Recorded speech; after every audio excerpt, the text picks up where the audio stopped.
Hey guys, what's up and welcome back to Roblox Live. Before the video starts, make sure to go ahead and click subscribe. Once you do, comment I subscribe down below and I will pick one lucky person at the end of each month to receive a shout out from me. Now let's get on with the video. Since Roblox was created back in 2006, over 13 years ago, I think we can all agree that there's a lot of secrets about it that we don't know. Fact is, Roblox itself may very well be older than some of you watching this video, so there's absolutely no way that we can know everything. That's why for today's video I decided to do a little digging and find 7 secrets in Roblox that will probably shock you if you don't know them already. I sure didn't know a lot of these though. Let me know in the comment section down below which ones you knew and which ones you didn't. So without any further ado, let's dive right into it. Number 1. We all know and love the catchy, easy to remember name Roblox, but no surprise here that it wasn't always what our beloved blocky game was called. There were 3 names being considered when Roblox was in its earlier development, those being Dynablox, GoBlox, and of course Roblox. A lot of people believe Roblox was actually referred to as Dynablox during its earlier development, but contrary to that belief, this is false, and it was only considered. Roblox was chosen at the official nameplate in 2004.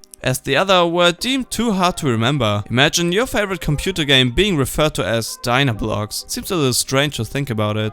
Number 2. This one isn't exactly a secret by any means, but for Roblox players especially, I feel as if it goes unknown, and that is how much Roblox is actually worth. I'm sure you all know your favorite Roblox game creators and devs make their games as their full-time jobs and careers, but have you ever wondered how much it is exactly that they make? Well, just taking a look at the developer exchange rate can give you a decent idea. Through their games, Roblox developers earn Robux, and as great as that is, Robux do not exactly pay the bills. So there's a method for them to convert them into real life money. The least amount you can exchange is 100,000 Robux, which will get you a mere $350 in US dollars. But wait for it, it goes all the way up to exchanging 600 million Robux for $2.1 million. I'm sure that exchange is used quite a bit less than the other lesser ones, but there has to be a reason that it's an option. That being that some of Roblox's popular games make millions of dollars each and every year just for the developers. This leaves Roblox itself worth just under $1 billion as a whole, according to Google.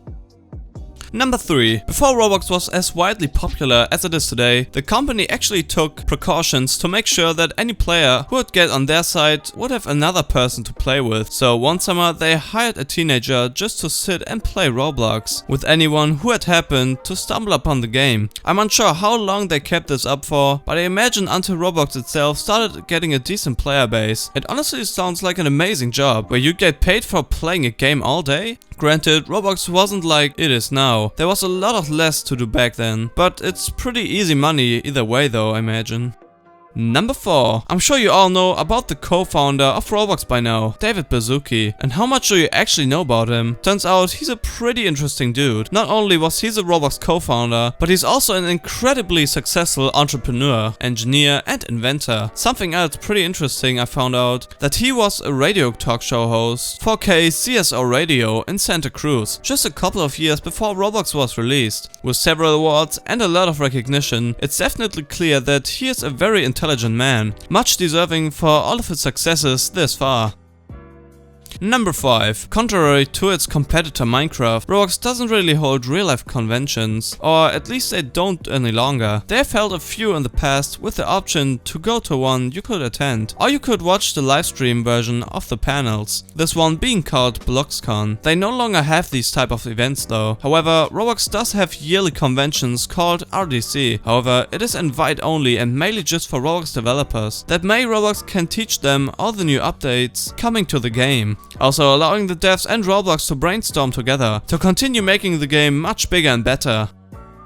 Number 6. Speaking of Minecraft, it's always been a bit of competition between Roblox and Minecraft, as they are competitors, obviously. Many gamers, especially online, argue which one they think is better, which is kind of hard since, at least in my opinion, I find them to be completely different games. However, there's one thing that is for certain, and that is which one has the most players, which just happens to be Roblox, beating Minecraft by a mere 1 million monthly player difference. Number 7. We talked a bit about one of the co-founders, David, earlier, but there's actually another co-founder that is a bit less known. His name is Eric Castle, but unfortunately he actually passed away in 2013 due to cancer. Alright, that's it for today's video. I hope you enjoyed it, hit like if you did, and don't forget to subscribe to our channel so that you don't miss any of our future videos. Also be sure to watch the 2 videos that you are seeing on screen right now because I'm sure you'll love them. With that said, I'll see you in the next video.